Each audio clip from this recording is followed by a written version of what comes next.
Welcome back. Welcome. Good to see you. Yeah, man. So today, let's start with where we're at. We're talking vitamins and vitamin deficiency. The first one we started with was yesterday, vitamin C. We both kind of left that one thinking, we probably covered enough, but you did some more research. You shared some of it with me, and it's like, Yeah, I'm reading a book, and then I went and saw a video from Dr. Andrew Saul, and we can have Jerry post the links in there as well. But just really talked about vitamin C and, how far we've come and the 80 plus years of research that's been done that has found its way into very little textbooks or universities or any of that stuff. So you start out with, we mentioned it a little bit. All right, vitamin C, why is it important? What illnesses can it work with? And Dr. Saul said it's an antiviral, it's an antitoxin, can help cure or reduce the symptoms of MS, cardiovascular diseases, cancers. And that's just in addition to your general colds and flus and aches and pains and all of those types of things. He said it's one of the reasons why it's poo-pooed. Right. He goes on to say I think it was Dr. McCormick was basically, it simply does too much is what they said. Right. So one of the original pioneers in the subject, he wasn't, obviously vitamin C's been around for hundreds of years, and they've always said that, it's had these properties to it, these curative properties. But Dr. Klenner, we mentioned him yesterday on the Snackcast, said, given the right doses of vitamin C can cure all infectious diseases. From 1943 to 1947, he cured 41 cases of viral pneumonia. And from 1949, he cured 60 out of 60 polio cases with high-dose vitamin C. When proper amounts are used, it will destroy all virus organisms.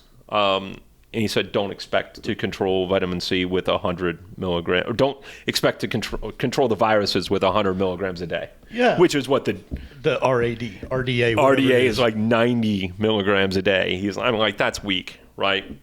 Yeah, Dr. Saul compared that to minimum wage. Right. He said, yeah, you can get by on it, but I wouldn't recommend it. Right. So he goes on to talk about these other doctors, and I'll highlight a few of them. Dr. McCormick said vitamin C deficiency was an essential cause of cardiovascular diseases as well as numerous communicable diseases, right? This is really interesting. Vitamin C is a specific antagonist against viral toxins, right? And it's believed, and he shed light on this with his papers, that vitamin C deficiency actually weakens the arteries. When you're compromised, your arteries are weakened, and then they literally bleed internally. Your arteries bleed, and when your arteries bleed, your body goes, that's a bad thing. Let me clot. And when you clot, internal clotting of the arteries, you have a stroke. Hey! Right? Yay! When you look at what's going on right now, especially with a lot of the vaccines that are out there, not to be a big conspiracy theorist on this, but you're starting to see a lot of strokes, a lot of blood clots that are going on. One of your angles might be, hey, I'm going to amp up my vitamin C. Yes, yeah. And let me throw this hand grenade out there.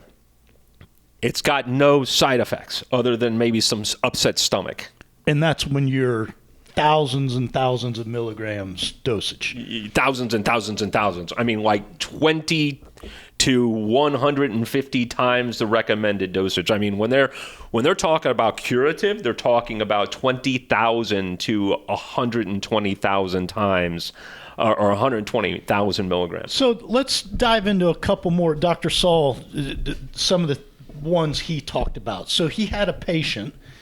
She checked every red flag box: overweight, drinking, drug using, toxic relationships, high stress work environment. And one more? In the HIV. HIV. In HIV. HIV positive, right? In my own words, just listening to him, she was a ticking time bomb. Right. Right. Oh, yeah. Most people would be. And I guess they followed her for like 20 years, or she came back after 20 years, and she did quit the drugs. I think he said, but she was still all the other things: HIV positive, overweight, drinker, high stress, toxic relationships. But she continued. But she took a very high dose of vitamin C. And they tested her again for the HIV, and it was gone. He says that he was part of the original testing, and matter-of-factly, it was not a bad diagnosis. She has HIV, but it's suppressed and showing no symptoms in her. And she's, other than all of the bad habits, right? She's still... Well, you mentioned the smoking. Smoking's been proven to take 25 milligrams of ascorbic acid out of your system with one cigarette, right? So again, one cigarette. So hardening of the arteries. To 20 a day. 20 a day is, a pack a day. Yeah, you're deficient. So two other doctors looked at Dr. McCormick's work and said that vitamin C is a solution to a lot of cardiovascular issues. That was Linus Pauling and Matthias Rath in 1991 and 1992. So not too far back. It's far back, obviously. So then the major question is, how much vitamin C should you take a day? And Dr. McCormick basically said, and then another doctor, Dr. Cathcart, in 1960 said, he started using very high doses as well, and basically said he would never answer the question, like, how much should I take? And he came back to, how ill are you? Right? Yeah. He said, we're going to let the illness determine the vitamin C dosage, right? The higher the illness, the higher the dosage. More sick, right. Right? And he basically said that bowel tolerance would determine how much he ended up giving. Like, soft stool was okay, diarrhea was not. Or upset stomach, Right. Another doctor, Dr. Reardon, later came out and said IV vitamin C should be used in fighting cancers. And I mentioned yesterday on the Snackcast just at how I saw that personally start to develop. So that leads me to a question. Do you recall what the actual dosage was in that IV drip? I don't know. In the IV drip of his, you mean? I don't remember. I didn't really even think about it to ask at the time, but they're talking about 80 to 100,000 milligrams of vitamin C. I don't know what you can get in an IV drip, or if you got to do 2 of those a day or 2 of those a week. I don't know. Again, it depends on probably how bad the situation is. But Dr. Saul talked about it with his own kid, right? His kid was 4 years old. Tell that story. Well, so I guess he really started learning about this research in, I think 75, this paper was published or whatever. And his kid was born in 76. So he was like, it's perfect timing for me that I decided I was going to high dose. So it was 1,000 milligrams per age. Right, which is high. 1 year old. Most people don't take 1,000 milligrams at all. Period. Right. Right. And so he raised his children on 1,000 at 1 year old, 9,000 milligrams a day at 9 years old, and so on. And I think he mentioned, did he say they were in their 20s now? Mm-hmm. And they've never had an antibiotic, and they've never had an antiviral medication. Right. Ever.